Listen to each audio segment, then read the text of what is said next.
Everyone, it's a real pleasure to be here today and to be part of this economic summit. And I want to really build on what's already been covered this morning and to keep looking outward, as Mark says, particularly about that international perspective and about how that drives competitiveness and growth, where some of those kind of growth and new markets are, and about then really trying to think about bringing that close to home. What does that mean for Scotland? What does it mean for Argyll and Bute? And what does that mean for all of us around building some examples of what's happening and what more that we can do?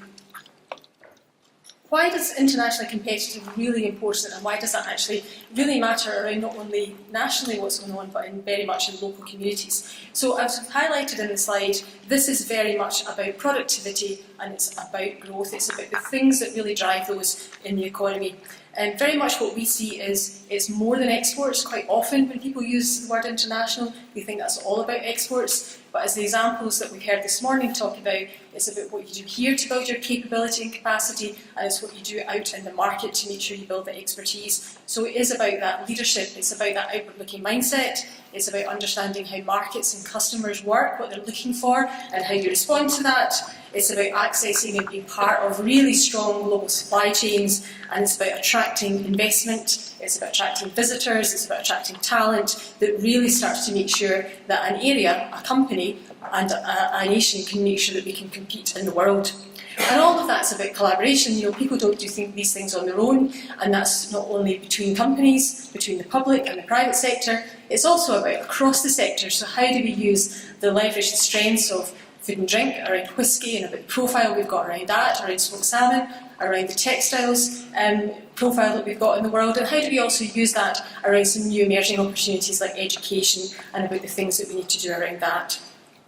So what does the evidence say about international competitiveness and how it drives growth? Well, Scotland accounts for 0.3% of the world's GDP, so very small, but it does mean that there's a huge world of opportunities out there for us to be able to make sure that we go out and get. So thinking and acting globally can definitely open up new opportunities. Only 11% of Scotland's non-exporting SMEs say that they believe that they've got enough of a market in the UK, and that they say that they're going to have to look at expanding that out into export markets. So being open to and developing that definitely will create opportunities.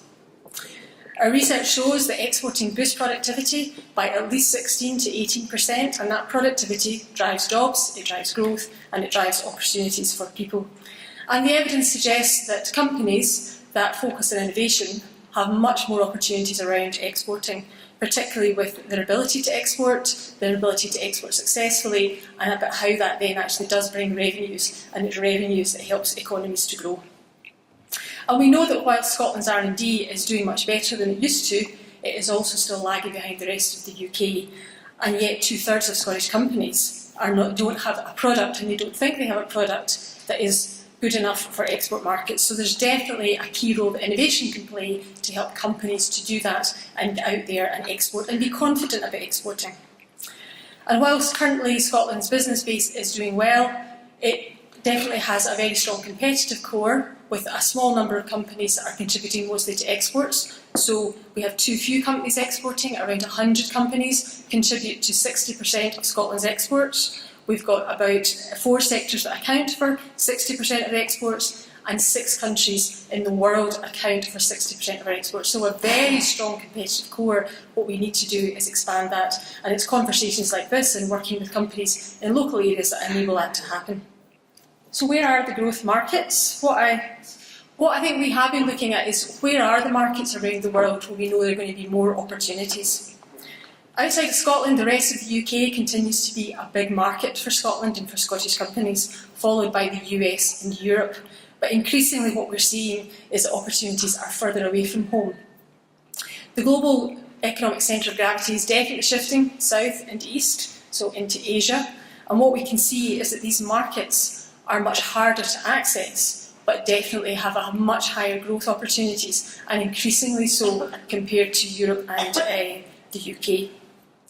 The red, green and amber on the chart kind of reflects a little bit about how easy it is to do business and to access opportunities in these markets. So in the top left, in the amber and the red, that tends to be the markets in Asia. So China and India tend to be much bigger growth opportunities, much faster growth, but much harder to access. And the bubbles along the bottom that are green, the one on the right-hand side is America, much easier to access, but the growth is much slower than the rest of the world. So what we've been trying to do is how do we access these new markets, and in addition to the services that are already there for sectors and companies, how do we make sure that we can help companies think about accessing these markets? So SDI, which we've heard a lot about already this morning, the joint venture with Scottish Government, Highlands Islands Enterprise and ourselves in Scottish Enterprise, our international arm, we have 28 offices around the world, overseas, making sure that we can help companies access markets. But we also recognise that these new emerging markets do require new solutions and things that we've not done before. So we are at the moment building up our presence in Shenzhen, Hyderabad, Rio and Accra, and we're opening up a new high-growth markets unit, which is going to particularly focus on China, India and the Middle East to really help companies accelerate and grow their sales in these markets.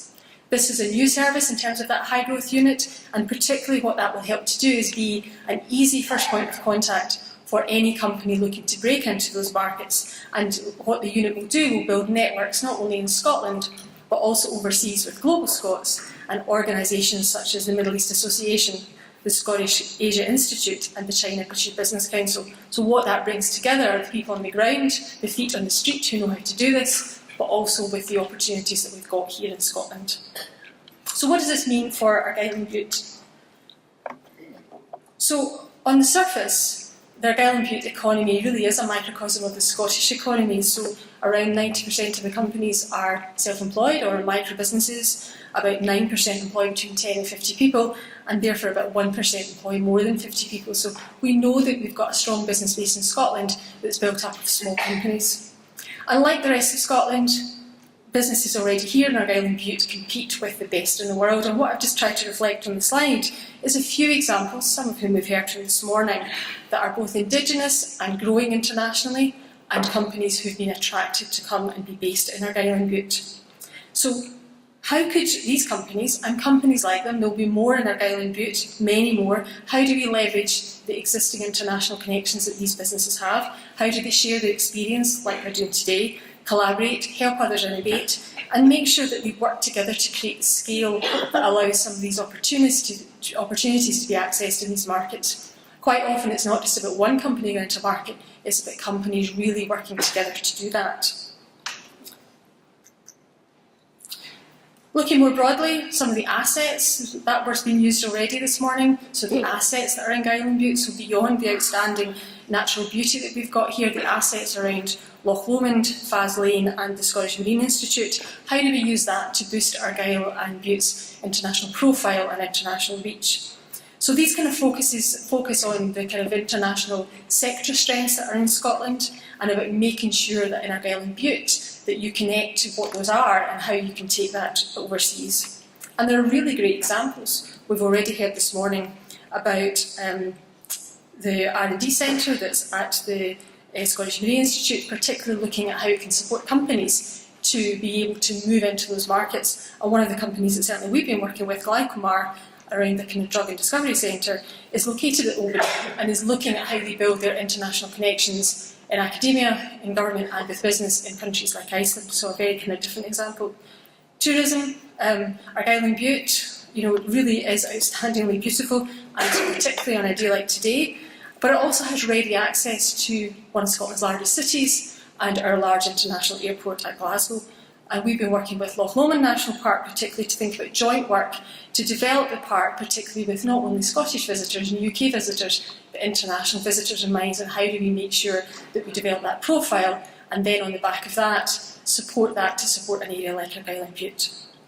Food and drink, we heard earlier from Amanda, particularly around the ambition and the approach in that sector to grow the international revenues, and we work really closely with them. And particularly what we've been looking at is how do we make sure that really targeting the niche strengths that you have in that sector, the opportunities in markets abroad mean that we can then take that forward. So for example, recently, Fine Ales based in Cairndow, close to Loch Fyne Oysters, was one of 10 Scottish craft brewers on a mission earlier this month to Boston and to Toronto, 2 North American craft beer real hotspots. A real lesson in being able to kind of target the market, target where they're going to want to buy that product, and bring companies together to make sure that they access it. So these are just a few examples. what other opportunities are out there for Argyll and Bute that can be shared and leveraged, such as renewables that was mentioned, and what more can be achieved by making the most of Argyll and Bute's location, building connectivity, particularly to retain and attract talent. So how can we help? Our strategic focus very much is about how we help Scotland become internationally competitive, but as I said earlier, Scotland's very much around different areas, all working together to kind of make sure that we have that sum of the parts. We do that, as Alex talked about, by working with key sectors and key companies around growth and about helping make sure we achieve their ambitions. Partly just around what needs to happen in Scotland, but also the industry strategies and the single outcome agreements. So what are the things that we need to do together that make sure that we drive those opportunities? And that's where we deploy our resource. We make sure that our resource follows where the opportunities are. And the company that I've highlighted here, Airlock Supply Services, is a good example where we worked with them to make sure that we not only get into overseas markets, particularly in Australia and over in Africa and the Middle East, but also making sure that we worked with them here in Scotland to have the capacity and the team that was going to be able to take advantage of those. So what more can we do together? So, said we're really ambitious about how we help Scotland to become much more internationally competitive.